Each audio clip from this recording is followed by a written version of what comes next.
You may, since April 2023, have read or heard the odd hand-wringing editorial or podcast about the forgotten war in Sudan. The composers and or broadcasters of these philippics do have a point. The civil war in Sudan has left tens of thousands of people dead, though nobody is really counting, displaced probably more than 10 million, and left upwards of 25 million at risk of famine. This carnage has been little covered by major Western media outlets, a reflection of both the risk and the expense of reporting in such an environment and the long-established indifference of their audiences to African conflicts. But there is, not that it's a competition, an even more forgotten war in the vicinity, which is the war in South Sudan. This week, one of its protagonists, General Johnson Olony, Deputy Chief of the South Sudan People's Defence Forces, did manage to get his name in some newspapers with a blood-curdling instruction to his troops ahead of deployment to areas of South Sudan controlled by rebels. "Spare no one," he said, including children, the elderly, civilians and chickens. "Leave," he said, "no house standing." Ominously, General Olony commands his own militia, the Agwalek, comprised of his fellow Shilluk tribesfolk. It only agreed to integrate into South Sudan's official armed forces last year. It can only be hoped that at some future juncture General Olony finds himself in a dock in The Hague attempting to persuade the judge that these remarks were taken out of context, or at least in the near term that such publicity as they have attracted compels him to behave himself.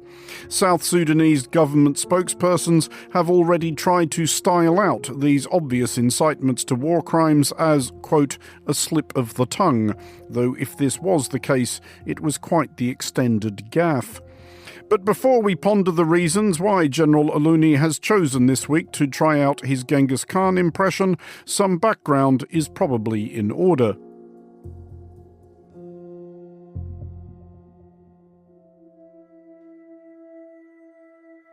The good news here is that there isn't much background where the present Republic of South Sudan is concerned.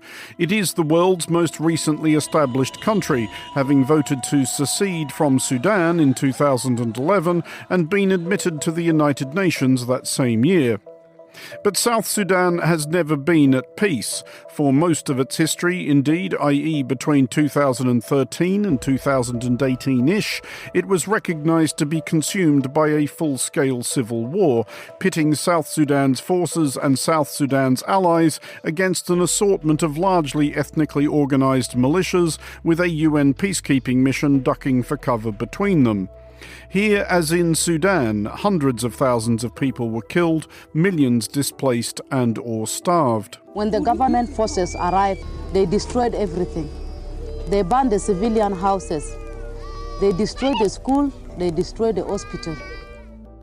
South Sudan's conflict also has in common with Sudan's conflict that it is, at heart, a conflict between two men. In Sudan, they are General Fattah al-Burhan, commander of Sudan's official armed forces, and his former compadre Mohammed Hamdan Dagalo, known and feared as Hemedti, a former Janjaweed militia commander, now leading brigades rebadged as the Rapid Support Forces. In South Sudan, similar roles are inhabited by President Salva Kiir, who has led South Sudan since independence, and Riek Machar, who has done 2 grudging stints as one of Kiir's VIPs, but also leads something called the Sudan People's Liberation Movement in Opposition, or SPLM-IO, which has an associated militia, the Sudan People's Liberation Army in Opposition, or SPLA-IO. South Sudan's short history has essentially been one of active or dormant rivalry between Kiir and Machar and the forces they command. The current flaring relates to charges brought against Machar and other SPLM-IO types last September. Murder, treason and crimes against humanity related to a massacre perpetrated in March at a South Sudanese military base by an outfit called the White Army, who are, like Machar, mostly from the Nuer ethnic group, who are long-standing rivals of Kiir's Dinkas. Kiir has also dismissed Machar's missus, Angelina Teny, from her post as Minister of Internal Affairs.